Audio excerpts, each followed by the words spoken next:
मुझसे एक शख्स ने पूछा कि ये बताएं कि वलीउल्लाह कौन होता है। यानी वली का मतलब दोस्त, अल्लाह का दोस्त।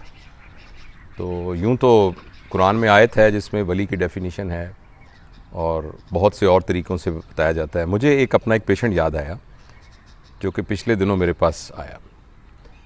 उनको शुगर थी और शुगर की वजह से उनका पैर का ज़ख़म ख़राब हुआ और उनकी एक टांग जो है वो काटनी पड़ी। तो ये पहले से कटी हुई थी।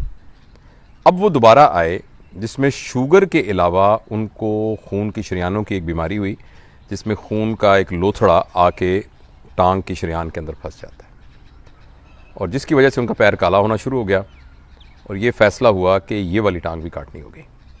तो वो सारा वर्कअप मेरी टीम ने किया हुआ था, मेरे जूनियर डॉक्टर्स ने, और उनको एडमिट किया हुआ था। तो मैं जब उनको विज़िट करने गया तो ऑब्वियसली बच्चों ने अभी उनको बताया नहीं था कि एम्पुटेशन करनी है, टांग काटनी है। तो मुझे वो काउंसलिंग भी करनी थी। तो मैं जाके उनसे तारुफ़ किया। वो एक 55 साल के आदमी, एक बहुत ही नफीस सी सादा खातून, उनकी बेगम साहिबा साथ, और एक 3-4 साल का बच्चा साथ था। तो मैंने उनको बताया, उनसे पूछा कि भाई आपको पता है कि आपको क्या बीमारी है और ये क्या मसला है। तो एक हमारा रूल है हमेशा कि जब भी किसी को कोई बैड न्यूज़ ब्रेक करते हैं तो हम सबसे पहले मरीज़ से पूछते हैं कि उसको उसके बीमारी बारे में क्या पता है, क्योंकि कई दफ़ा मरीज़ को पहले ही पता होता है। तो ये बात समझने में आसानी हो जाती है कि उसको क्या कहना है और किस अंदाज पे कहना है। तो जब मैंने उनसे कहा तो कहने लगा, डॉक्टर साहब मुझे पता है, मैं पहले भी गुजर चुका हूँ उसमें से। मेरा दिल करता है मैं पंजाबी में बात करूँ, क्योंकि वो मुझसे पंजाबी में बात कर रहे थे तो शायद वो उस ज़बान के अंदर वो जो बातें उन्होंने मुझसे की वो ज़्यादा उसका अच्छा इजहार हो सकता है। तो मैंने कहने लगे कि इस लत्त दा तो मैंने पता है कि इहदा कट्टी गई है, तो एहदा भी मैंने पता है कि शुगर की वजह नाल गल गई है, नाले मैं हत्थ लाना है, मैंने पता है कि कित्थों तक ठंडी है, तो ये लत्त भी कट्टनी पैनी है। तो जिवें तुसीं मुनासब समझते हो ऑपरेशन कर दो मेरा, तो लत्त नूं कट दो। उन्होंने इतनी आसानी के साथ ये कहा।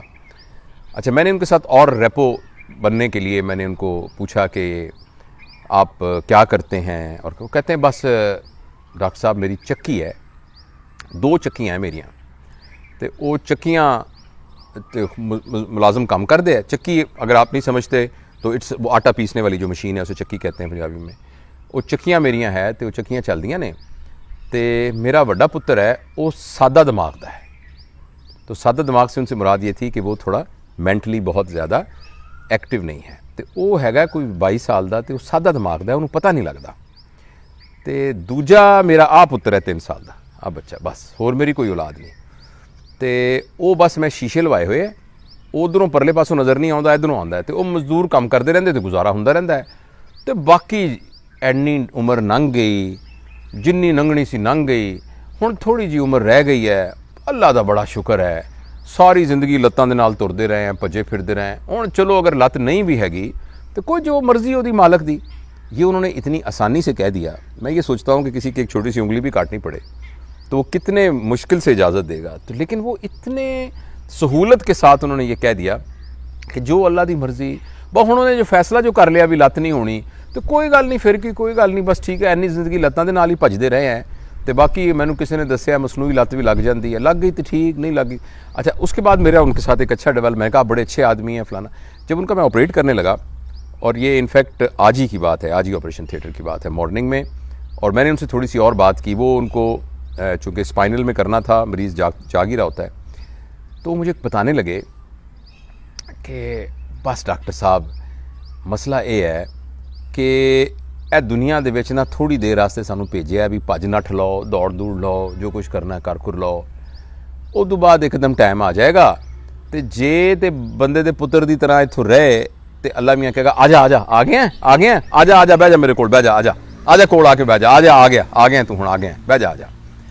तो जे बंदा इत्थे कोई गड़बड़ करता रहा तो पता नहीं उत्थे की सलूक होएगा। अच्छा, मैं पूछा कि तुसीं स्कूल कितना पढ़े हो? तो कहने लगे कि हाँ स्कूल मैं गया सी, 5वीं-6वीं तक पढ़ा सी। इसके अलावा और भी उन्होंने बहुत सी बातें की। उन तमाम बातों के अंदर वो जो भी बात करते थे उसके एंड में पॉजिटिविटी आती थी। और एक ऐसा शख्स जो कि शुगर के मर्ज़ में मुब्तला और उसकी दूसरी टांग कटने जा रही है और ऑपरेशन टेबल पर बैठा हो, और वो कोई भी बात नेगेटिव ना करे, और हर बात में ही शुक्र करे। मुझे बहुत सारी बातें भूल गई हैं जो कि इतने स्पॉन्टेनियस फ़िक्रे इस 2 दिन के अंदर मैंने उनसे सुने कि जिसमें उन्होंने हमेशा पॉजिटिव बात की। मसलन उन्होंने कहा बस जो डॉक्टर साहब मेरे को थोड़े जे पैसे हो गए तो मैं 4 दुकानां होर ले लियां। तो मैं कहा दुकानां कौन चलाता है? नहीं वो मैं किराए करूए तो नहीं दिंदा, उत्थे लोग होंदे ने ना तो उन्हों का कोई कारोबार वगैरह नहीं चलता, तो मैं उन्होंने कहना है कि चल यार एक मेरी दुकान खोल लै तो लैके तू अपना कारोबार चला दे। मैं कहा किराए तो देंदे होगे? कहते नहीं किराए करूए तो की देना, वो बेचारे किसी का कारोबार नहीं चलता। मैं कहना चलो मेरी दुकान की हिफाजत रहेगी तो वह किराया हो जाएगा। पता लगा कि उनकी 4 दुकानें हैं जो उन्होंने ऐसी लोगों को दी हुई है इसलिए कि वो अपने बिजनेस को इकट्ठा कर सकें। वो किसी यूनिवर्सिटी में नहीं पढ़े हुए, किसी जगह पर उन्होंने वो नहीं किया, लेकिन उनके अंदर एक ऐसी सलीमुल फितरत तबीयत थी। तो मैंने दिल में सोचा कि ये लोग हैं जो वलीउल्लाह है, ये लोग हैं जो ज़िंदगी को अपनी इन तमाम महरूमियों के बावजूद एक पॉजिटिव अप्रोच के साथ देख रहे हैं। तो ये मैं आपके साथ शेयर करना चाहता था कि इंसान अपनी महरूमियों के साथ, जिस्मानी कमज़ोरियों के साथ भी, माली नाआसूदगी के साथ भी, और कुछ और चीज़ें जो ज़िंदगी में कम रह जाएं, उन सारों के बावजूद भी अगर चाहे तो अपनी ज़िंदगी को मस्बत सोच के साथ गुजार सकता है।